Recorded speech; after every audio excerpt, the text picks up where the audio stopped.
This is Jamie Campbell, broadcaster for the Toronto Blue Jays. This podcast is produced by the Fireside Chat Club of Canada. From the 11th of June to the 19th of July, Canada, the U.S., and Mexico are hosting the world as the premier football players take to the pitch to decide just who is the best of the best.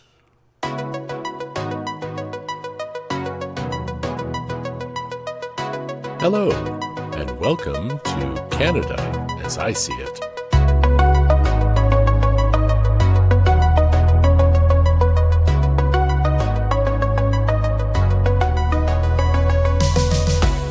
Years ago, I used to live on the border of what was Little Italy and Little Portugal in the west end of Toronto.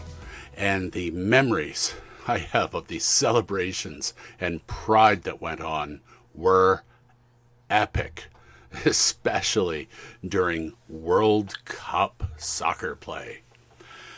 One in particular was the year I graduated from high school, 1982.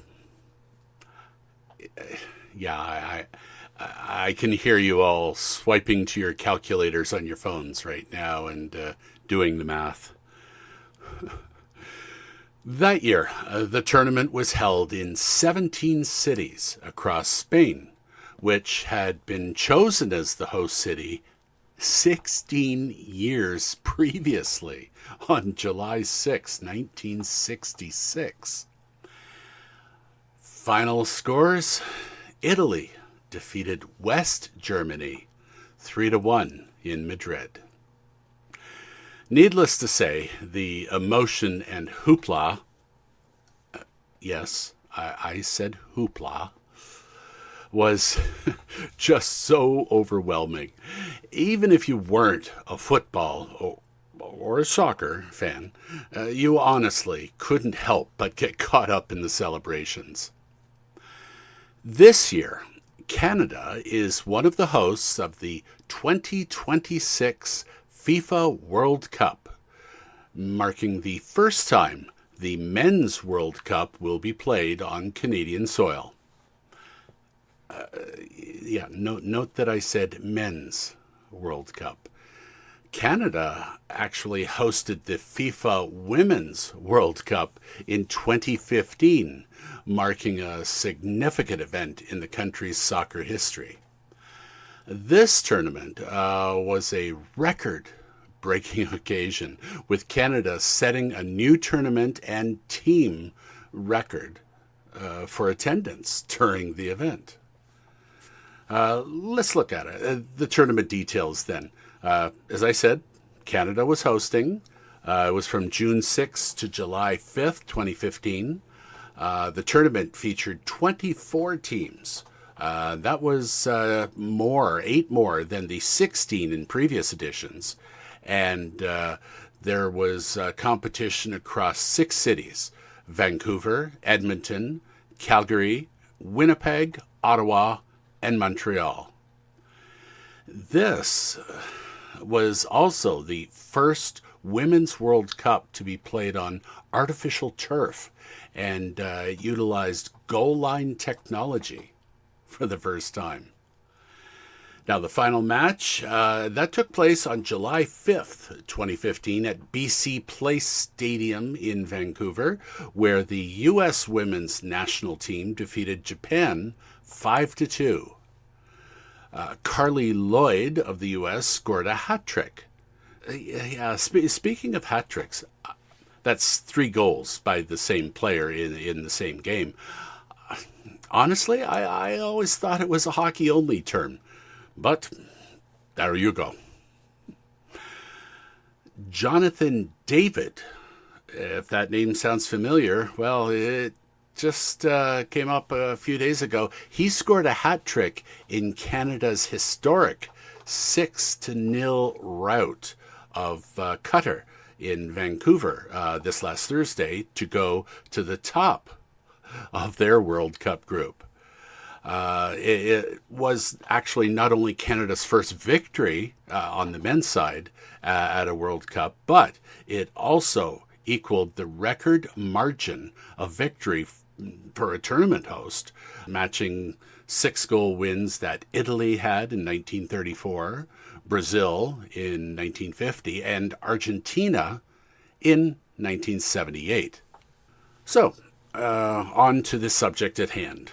As I said, this year is the one that FIFA's World Cup Men's Championships came to Canada. It is actually the third time, though, that Canada has qualified for the tournament. First happened in 1986 when the tournament was held in Mexico. That was their tournament debut. They failed to advance past the group stage that they are currently in. They lost 3 times. In 2022 in Qatar, now this is something that I've only recently learned. You may see it pronounced Qatar, and a lot of people have been saying Qatar, as in guitar. But no, it's actually pronounced Qatar. Like butter. There you go. So, Canada appeared in Qatar after a 36-year absence, but they were also eliminated in the group stage after 3 defeats. This year, Canada's participating for the 3rd time, which they got in automatically as one of the co-hosts. Now, the women's team, so this is 3 for the men. The women's team has actually been getting the guys to hold their beer for years. They've qualified for the World Cup 8 times out of the total 9 times that their tournament has been held. Now, how has Canada prepared for this event? Well, in Toronto, the closest possible stadium that could be used, you Torontonians out there, I know what you're thinking, and I'll get to that in a sec. The field that's used is, we know it as BMO Field, and that's on the Canadian National Exhibition Grounds just outside of the downtown core of the city. And now, in order to bring it up to FIFA standards, they needed to add some seating. So they added 17,756 temporary seats to BMO Field. Actually, they have to call it Toronto Stadium because there's actually a restriction as to what can be advertised during the tournament. FIFA has very strict rules about that. And BMO, Bank of Montreal, is not an official sponsor. So those 17,000 plus seats brought the total stadium capacity to 45,736. Now, this expansion, it features 10,000 temporary seats on the north end, 7,000 temporary seats on the south end, and ironically, all those extra seats, bringing it up to 45,000 plus, is still makes it the smallest venue used in the tournament. Now, on the other side, it's impressive in that it's now the largest stadium in the city. But I'll tell you, watching those stands being built over the last year, it actually sits a few hundred feet away from one of the highways that I take downtown practically every day. They look awfully temporary. Yeah, I know. But hey, if it works, it works. So now, this is what I was going to get back to you about. This is why they made those adjustments. The Rogers Centre, which is probably the stadium that you were thinking could have handled this, that is the stadium originally opened as Skydome in 1989. They had an original baseball seating capacity of 49,000 282. And for things like football, soccer, it could hold up to 53,000. However, it's been going through some renovations over the last few years to set it up solely for baseball. It had originally been built as a multi-use stadium. The CFL, Canadian Football League's Toronto Argonauts, were the other tenant, but they moved to BMO Field, currently known as Toronto Stadium. There's no word on whether they will utilize the temporary seating once the FIFA tournament's over. The CFL plays their games little bit after that. Now, the Dome's, or Rogers Center's current capacity is 39,150 because now it's solely designed for baseball. There is no other sport that can really be held in there. But that's purposely done. So the other location in Canada that's hosting the games is in Vancouver. And the games in Vancouver are being held at the same place that the Women's World Cup had some of its games, BC Place. Now, that's where the CFL's BC Lions play. That place has a capacity of 54,500. So, no temporary additions were required. You're welcome, Vancouver. Now, Vancouver is hosting 7 World Cup matches, including the group stage. That's what's going on right now, where teams just back and forth. Then there's a round of 32 matchups after 16 teams are eliminated, and then a round of 16 playoff match where another 16 are eliminated.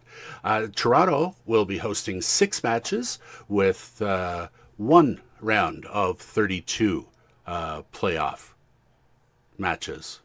No, that doesn't sound right, does it? A group in the 32 playoff. Okay, you know what I'm talking about. Trying to parse that information, it's just not working. So, yeah, do the math. There's a total of 48 teams around the world competing in this tournament. Now, with this, each of the cities have what they call fan festivals, sort of the central location where everyone can get together and watch and celebrate and spend money for sanctioned property and souvenirs and such. The Vancouver location is in Hastings Park. That's 2901 East Hastings Street. And as I said, that's the only, in Vancouver, officially sanctioned fan zone outside of BC Place, where obviously they'll have souvenirs and such there. Now, in this location, there's giant screens for match broadcasts, live music. There's a 10,000-seat amphitheater there, and all sorts of family activities. Now, in Toronto, the official FIFA Fan Festival, I love alliterations, it's located at the Fort York National Historic Site around the Bentway. That's 250 Fort York Boulevard. Now, for those of you who don't know or don't recall, Fort York is the location in, well, what was then York, where the British held a line, Canadians, but the British held a line against the U.S. In the War of 1812, and it was actually taken at that point, but I guess they weren't interested in keeping it, so Fort York or York got it back. So anyway, these festivals, they're run the whole length of the tournament from June 11 to July 19. And as I said, there's live match broadcasts, food vendors, music, cultural programming. Now, there are actually other locations throughout the cities. I wouldn't call them not official, but perhaps minor, less large places.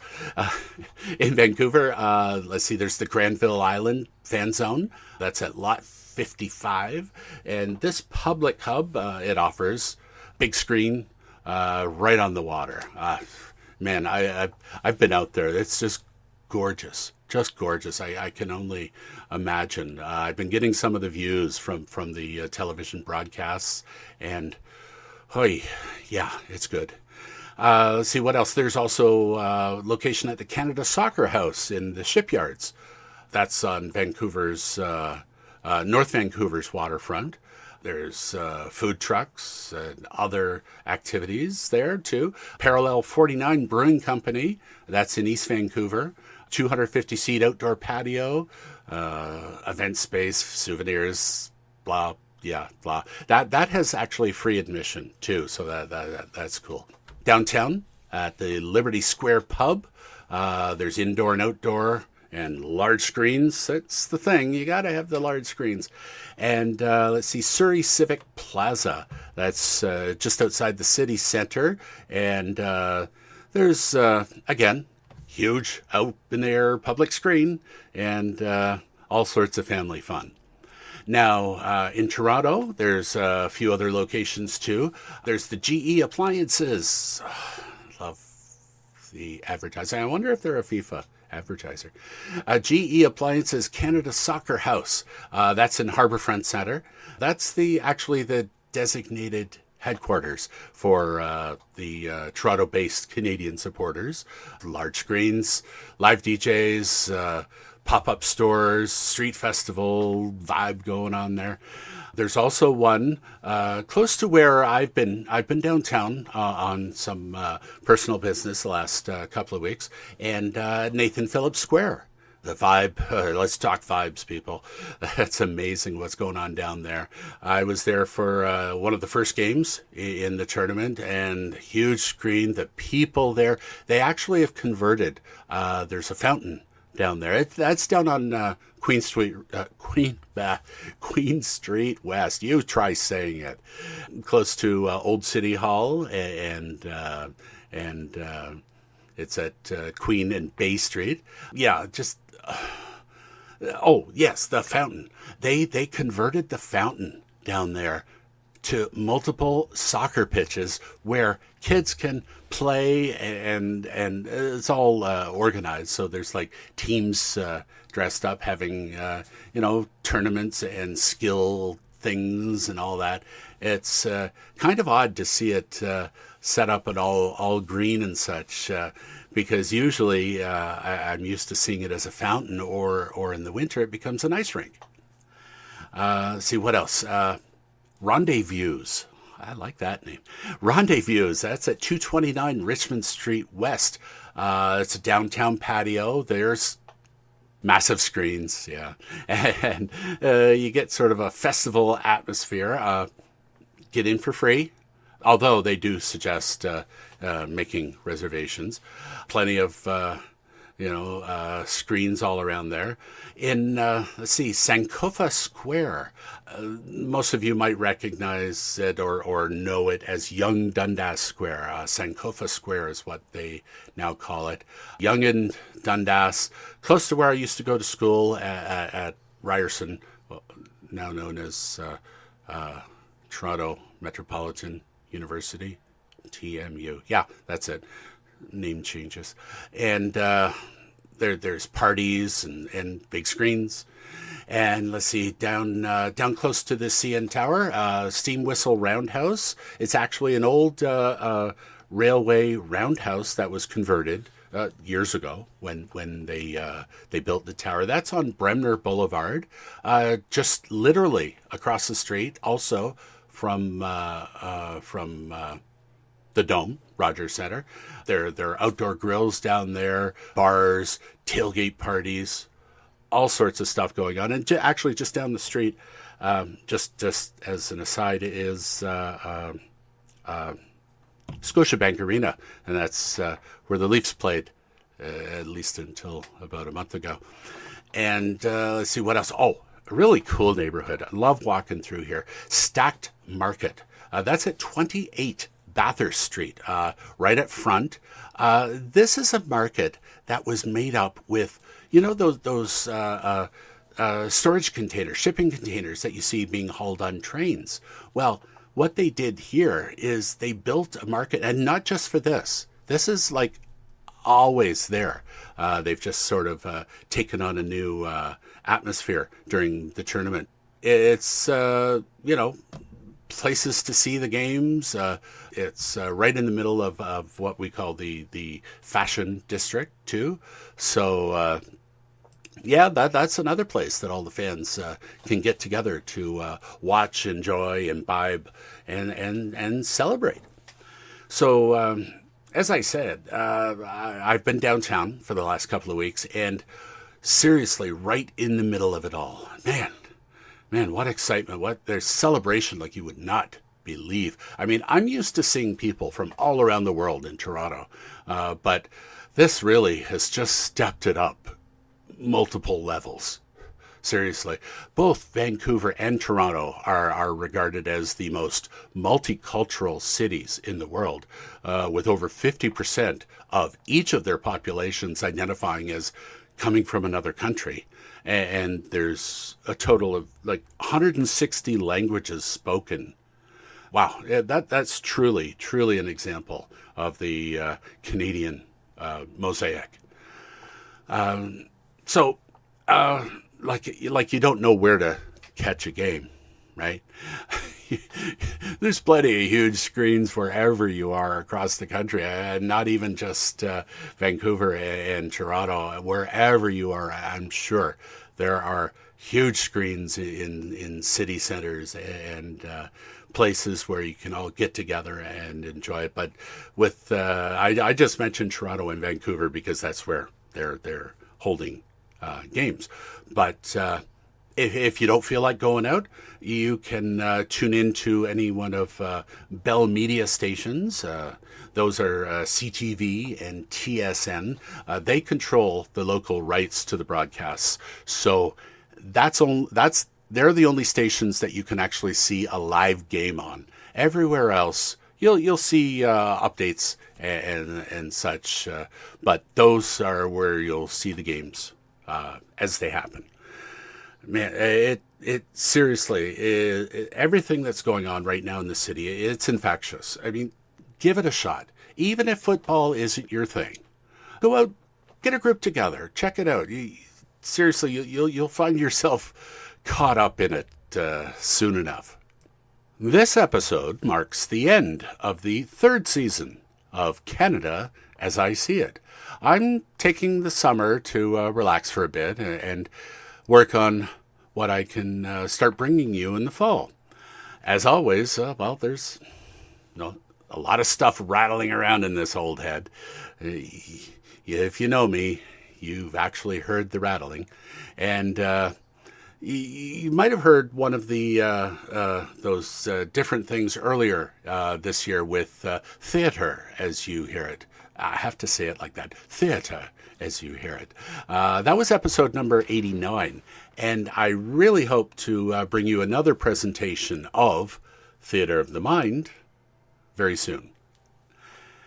If you'd like to introduce the podcast as my friend Jamie did today, please record yourself saying, "This podcast is produced by the Fireside Chat Club of Canada."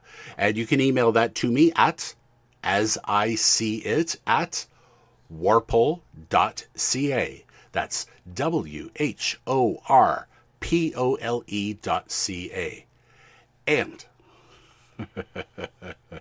And I couldn't let you go all summer without hearing this one more time.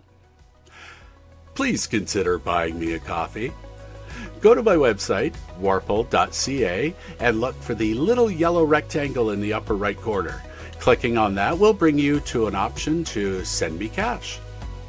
That seriously ultimately helps me maintain the equipment and produce this podcast. Thank you all so very much for listening. Have yourselves a wonderful summer, and I'll chat with you again in the fall.